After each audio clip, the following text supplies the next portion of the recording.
আসসালামু আলাইকুম। কেমন আছেন সবাই? আশা করি সকলে ভালো আছেন। আমরা এখন আছি কাতারে অবস্থিত উমবাব বিচে, যেটা দোহা থেকে প্রায় ৭৫ কিলোমিটার দূরে অবস্থিত।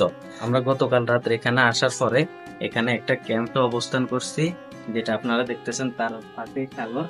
সেই একটা অনুভূতি যেটা ভাষায় প্রকাশ করা যাবে না, যেটা গোসলের জন্য এবং মাছ ধরার জন্য অত্যন্ত সুন্দর এবং উপযুক্ত একটা জায়গা। আমরা চেষ্টা করব আপনাদেরকে এখানের মরুভূমি, সমুদ্র এবং এটা আরেকটা জিনিসের জন্য বিখ্যাত, সেটা হলো ফার্ম গাছ। ওটা দেখানোর চেষ্টা করবো। এখন এখানে জাল দিয়ে মাছ ধরবো, সেটাও আপনাদের সাথে শেয়ার করব। শুরু থেকে শেষ পর্যন্ত আমাদের সাথে থাকবেন। আসেন। আমাদের সাথে এখানে আছে আমাদের আব্দুল কুদ্দুস ভাই, এখানে আছে আমাদের মুফতি সাহেব আতাউল্লাহ মিয়াজি। আপনি এখন আছেন কোথায়, আর এখানে আসার পর আপনার অনুভূতি কি?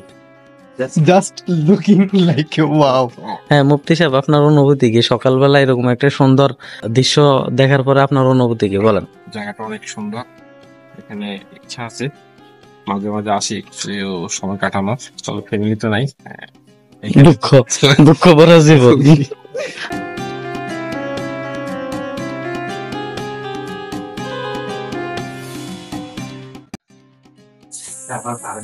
আমাদের জেলে বাহিনীরা মাছ ধরার জন্য জাল নিয়ে প্রস্তুত হইতেছে। অল্প কিছুক্ষণের ভিতরে আমরা সমুদ্রে মাছ ধরার জন্য যাব।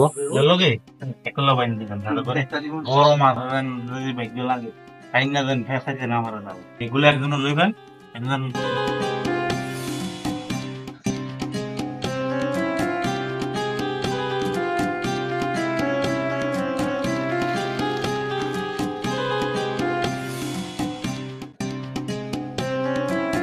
এখন আছি মরুভূমির মধ্যখানে, পিছনে মরুভূমি, ডানে সাগর।